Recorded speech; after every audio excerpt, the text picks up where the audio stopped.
So hello student, this is for diploma engineering students, second year student, finding the coefficient of correlation for the following. Rank method எல்லாம் கிடையாது. coefficient of correlation அப்படிங்கிறப்ப நீ டைரெக்டாக வந்து calculation method தான் use பண்ணுற. ஸ்பியர்மேன்ஸ் rank method அப்படின்னா மட்டும்தான் அந்த 1 minus sigma 6 n into 6 into sigma d squared by n into n squared minus 1 ஒரு ஃபார்முலா வரும். லாஸ்ட் வீடியோவில் பார்த்துருப்பேன். இதில் வந்து finding the coefficient of correlation coefficient மொத்தம் 3 மெத்தடு போன கிளாஸ்லேயே விரிவாக சொல்லிட்டோம். இதில் வந்து அப்படியே என்ன பண்ணுறேன்னா, this is actual mean method. Actual mean method நீ எந்த மெத்தடில் வேணாலும் செஞ்சுக்கலாம். இங்கே ஆக்சுவல் மீன் மெத்தடில் இந்த சம் வந்து போட்டிருக்கு.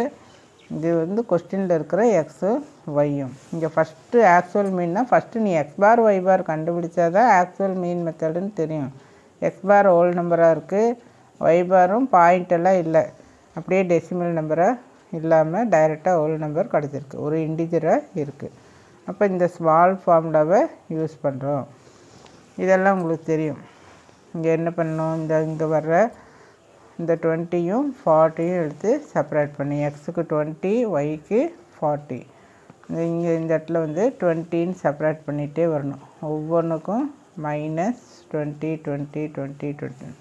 இங்கே ஒய்க்கு என்ன வருது 40. ஸோ ஒவ்வொன்றுக்கும் பென்சிலில் 40 எழுதிட்டின்னா உனக்கு செப்பரேட் பண்ணுறப்போ மறந்துடாமல் இருக்கும். இல்லாட்டி பார்த்தீங்கன்னா ஜஸ்ட் ஏதாவது வேறு ஏதாவது நம்பரை கூட நீ செப்பரேட் பண்ணிடுவேன். தென் மைனஸ் 40 இங்கே என்ன தெரியல, ஓ இங்கே 0 வருதா, ஒய்யை தானே பார்க்குறோம். அப்புறம் இங்கே வந்து மைனஸ் 20. நீ டேப்லர் காலத்தை கூட மாற்றிக்கலாம்.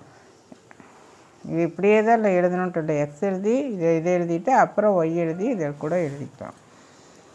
அதாவது இந்த எக்ஸு இது அப்புறம் எக்ஸ் ஸ்கொயர்டுன்னு எழுதிக்கலாம். அடுத்தது இந்த ஒய்யி இந்த ஸ்மால் ஒய்யி அப்புறம் ஒய் ஸ்கொயர்டுன்னு கூட எழுதிக்கலாம். ஆனால் லாஸ்ட்டு சேமாக தான் வரும், எக்ஸ் ஒய் அப்படின்னு சொல்லி. உங்கள் கன்வீனியன்ட்டுக்கு எப்படி இருக்கோ அது தகுந்த மாதிரி எழுதிக்க. ஸோ இது எல்லாமே இந்த ஸ்டெப்பு. ஸோ என்ன பண்ணணும், finally you are adding all this.